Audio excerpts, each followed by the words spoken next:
Bismillahirrahmanirrahim. Assalamualaikum warahmatullahi wabarakatuh. Halo anak-anakku semuanya, bagaimana kabar kalian hari ini? Semoga kalian sehat selalu, sehat walafiat, amin ya robbal alamin. Gimana kabar kalian? Semoga walaupun di rumah saja tetap semangat, dan walaupun belajar di rumah juga tetap semangat ya. Nah, bertemu kembali di hari Senin ini, yaitu pada mata pelajaran pendidikan agama Islam dan budi pekerti di kelas 8D ya. Anak-anakku yang ibu cinta dan ibu banggakan, sebelum kita mulai pembelajaran hari ini, marilah kita bersama-sama membaca doa terlebih dahulu agar ilmu yang kita dapat hari ini bisa bermanfaat. Baca doa, mulai. Doa sebelum belajar. Bismillahirrahmanirrahim. Raditu billahi rabba wa bil islami dina wa bi muhammadin nabiyya wa rasula. Rabbi zidni ilman warzuqni fahman. Allahumma. Semoga kita semua mendapatkan rahmat dari Allah Subhanahu wa taala. Amin ya rabbal alamin. Nah, anak-anakku, pada kesempatan kali ini Ibu akan membahas dan masih membahas materi tentang makanan halal dan bergizi. Dan hari ini juga Ibu akan singgung tentang beberapa makanan-makanan yang haram. Nah, masih ingat kalian kemarin kalian membahas makanan yang halal ya? Itu ada di Quran surat An-Nahl ayat berapa ya? Ada yang ingat tidak? Ayo, ayat berapa? 100 berapa? 114. Yang mana kalau kemarin kalian sudah membahas ya, bahwasanya makanan halal itu bisa kalian lihat dilihat dari 3 sisi ya. Dari zatnya, kemudian juga cara mendapatkannya, juga kebermanfaatan bagi tubuh kita. Nah, anak-anakku, pada kesempatan kali ini Ibu akan sedikit juga masih membahas ya tentang makanan. Tetapi untuk kali ini Ibu akan bahas tentang makanan yang haram. Nah, di sini makanan yang haram itu ada dan terdapat pada Quran surat Al-Maidah. Bisa kalian lihat di sini. Nah, Quran surat Al-Maidah ayat 3. Nah, mau tahu bagaimana bacanya, bunyinya? Yuk kita sama-sama simak dan mendengarkan. Ada lantunan ayat suci Al-Quran, Quran surat Al-Maidah ayat 3 beserta terjemahannya. حرمت عليكم الميتة والدم ولحم الخنزير وما أهل لغير الله به والمنخنقة والموقوذة والمتردية والنطيحة وما أكل السبع إلا ما ذكيتم وما ذبح على النصب وأن تستقسموا بالأزلام ذلكم فسق. Artinya, diharamkan bagimu memakan bangkai, darah, daging babi, dan daging hewan yang disembelih bukan atas nama Allah, yang tercekik, yang dipukul, yang jatuh, yang ditanduk, dan yang diterkam, binatang buas, kecuali yang sempat kamu sembelih. Dan diharamkan pula yang disembelih untuk berhala, dan diharamkan pula mengundi nasib dengan azlam atau anak panah, karena itu suatu perbuatan fasik. Itulah terjemahan dari Quran surat Al-Maidah ayat 3. Shadaqallahul adzim. Nah, tadi sudah kalian dengar ya, kalian simak. Kemudian Ibu akan menjelaskan beberapa yang termasuk ke dalam kategori makanan haram, yang mana ini masih berkaitan dari makna Quran surat Al-Maidah ayat 3. Bisa kalian lihat di sini. Di sini yang pertama ada yang disebut makanan haram yang dinyatakan pada Quran surat Al-Maidah itu, yaitu yang pertama bangkai, kemudian darah, kemudian juga daging babi, kemudian ada juga daging hewan yang disembelih atas nama selain Allah Subhanahu wa taala, kemudian yang keempat hewan yang disembelih untuk berhala. Itu beberapa poin-poinnya saja ya.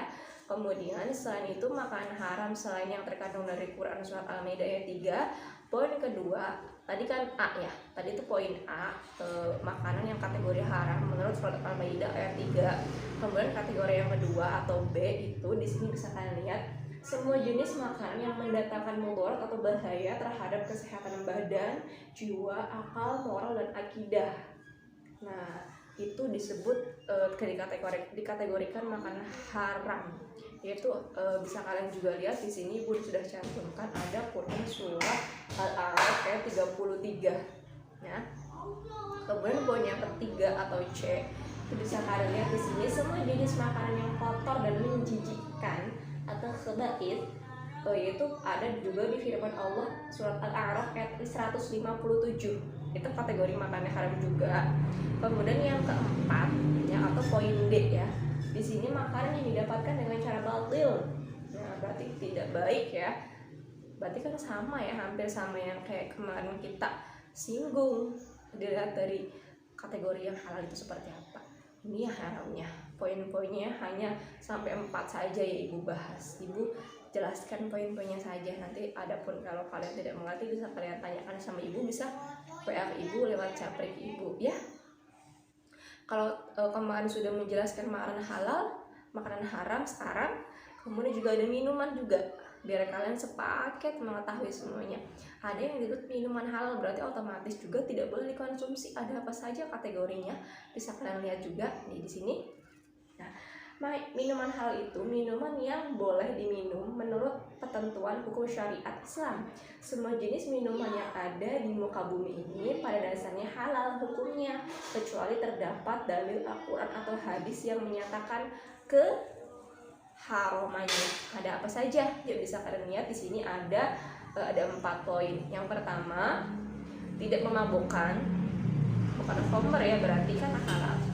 Kemudian yang kedua, tidak mendatangkan mudarat bagi manusia baik segi kesehatan badan, akal, jiwa maupun akidah. Yang keempat, tidak najis. Kemudian yang kelima, didapatkan dengan cara yang halal. Sebenarnya hampir sama ya, hampir mirip dengan makanan halal yang kemarin kita sudah bahas. Kemudian ada lagi nih, kalau tadi minuman halal, sekarang minuman yang haram. Ada apa saja? Bisa kalian lihat di sini. Minuman yang haram itu minuman yang memabukkan atau khamr ya, minuman keras. Nah, yang mana minuman khamr itu memabukkan sesuai dengan hadis Rasulullah nih, bisa kalian lihat di sini ya. Ada dari hadis riwayat Abu Daud. Nih, Ibu akan bacakan, kalian sambil dilihat ya di samping. Bismillahirrahmanirrahim. A'idzu bin Umar qala Rasulullah sallallahu alaihi wasallam kullu muskirin khamr wa kullu muskirin haram, rawahu Abu Dawud. Yang mana artinya dari Ibnu Umar, ia berkata Rasulullah sallallahu alaihi wasallam bersabda, setiap sesuatu yang memabukkan adalah khamr dan setiap yang memabukkan adalah haram. Nah, gimana, udah pada paham belum? Udah pada ngerti tentang minuman haram ya tadi. Nah, kemudian ada apa lagi? Yang kedua nih, minuman yang berasal dari benda najis atau benda yang terkena najis. Misalnya minuman yang berasal dari air kencing kucing. Oh my god, itu kan udah jelas banget najis ya, berarti haram hukumnya. Kemudian yang keempat, minuman yang didapatkan dengan cara batil atau tidak halal. Batil itu tidak halal. Misalnya minuman yang didapatkan dengan cara merampok, merampas, mencuri, memeras, itu hukumnya haram karena didapatkannya tidak dengan cara yang baik-baik, tidak dengan cara yang halal. Paham sampai sini? Semoga kalian mengerti dan bisa kalian pahami ya dengan baik. Itu beberapa yang termasuk kategori makanan haram, minuman halal, minuman haram. Nah, kemudian ada apa lagi? Nah, setelah kalian mengetahui semuanya, Ibu akan bahas dari segi manfaatnya ya. Manfaat kalau kalian mengkonsumsi makanan dan minuman halal, yang pertama bisa kalian lihat di sini, mendapatkan ridho dari Allah Subhanahu wa taala. Kemudian yang kedua, memiliki akhlakul karimah, akhlak yang baik. Kemudian yang keempat, terjaga kesehatannya karena setiap makan minuman itu kalian makan minumnya halal karena menyehatkan tubuh, tidak membawa mudarat bagi kesehatan tubuh kalian. Itu cuma beberapa saja. Kalau kalian pengen cari lagi, bisa kalian cari lebih banyak lagi di internet dan baca-baca buku lagi ya. Kemudian ada apa lagi? Selain manfaatnya, pasti dong ada dampak yang negatif, dampak buruk kalau kalian mengonsumsi makan atau minuman yang haram. Ada apa saja? Amal ibadahnya tidak akan diterima oleh Allah dan doanya tidak akan dikabulkan oleh Allah. Naudzubillah min dzalik. Jangan sampai sesuatu yang kita lakukan, ibadah yang kita lakukan pagi, siang, sore, malam, hari ternyata sia-sia. Karena kenapa? Karena kita tanpa kita sadari atau bahkan kita sadar pun kita memakan makanan yang haram dan minuman yang haram. Jangan sampai, naudzubillah min dzalik. Kemudian yang kedua ada apa? Makanan dan minuman haram itu bisa merusak jiwa, terutama apalagi minuman khamr, minuman arak, minuman keras itu berbahaya banget buat kesehatan kalian. Jangan sampai, jangan coba-coba. Nah, kemudian ada apa lagi di sini? Makanan dan minuman yang haram dapat mengganggu kesehatan tubuh kita. Oh, sudah jelas karena itu kan memang tidak baik ya. Nah, kemudian menghalangi untuk mengingat Allah Subhanahu wa taala, sehingga kita jadi lalai, malas sholat, malas ngaji. Jangan-jangan itu adalah akibat dari kita mengkonsumsi makanan yang tidak baik. Nah, itu dia macam-macam makanan, minuman halal dan haram yang Ibu kasihkan kepada kalian semua. Semoga kalian bisa mengerti dan kalian juga bisa pahami dengan baik. Oke, selanjutnya kita akan membahas tentang bacaan lam tafkhim dan lam tarqiq. Nah, yuk kita bersama-sama untuk menyaksikan. Simak videonya berikut ini. Nah, anak-anakku, sekarang kita akan bahas hukum tajwid tentang lam. Nah, lam itu dibagi menjadi dua, ada lam tafkhim dan tarqiq. Nah, yang pertama Ibu akan bahas terlebih dahulu dalam tafkhim atau tebal ya, atau mufakhamah, yang artinya apabila dalam lafzul jalalah itu yang lafaz Allah, bisa kalian lihat di samping. Kemudian sebelum lafaz Allah tersebut didahului oleh huruf yang berharokat fathah. Harokat fathah itu garisnya yang ada di atas ya. Nah, atau juga berharokat domah yang di atasnya kayak ada bulatannya gitu, maka harus dibaca tafkhim. Jadi kalau ada lafaz Allah, kemudian sebelum lafaz Allahnya itu ada harokatnya, fathah atau domah, maka disebut lam tafkhim.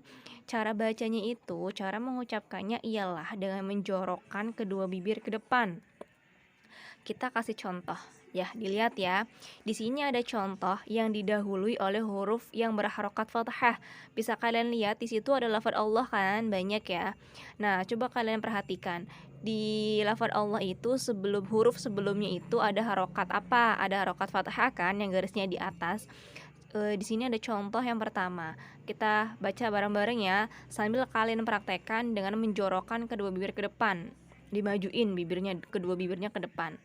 Bacanya gini berarti ya. Ma'allah, qul huwallah, syahadallah, la ilaha illallah. Gimana? Udah pada bisa? Maju ke depan ya. Kemudian ada yang didahului oleh harokat domah. Nih, coba kalian lihat di situ sebelum lafaz Allah itu ada harokatnya domah. Harokat domah itu yang seperti angka 9 itu loh, yang ada bulatannya. Cara bacanya warahmatullah, yahbubkumallah, abdullah. Nah, itu dia cara baca lam tafkhim. Diingat-ingat, pokoknya sebelum lafaz Allah itu ada harokat fathah atau domah. Cara bacanya menjorokkan kedua bibir ke depan.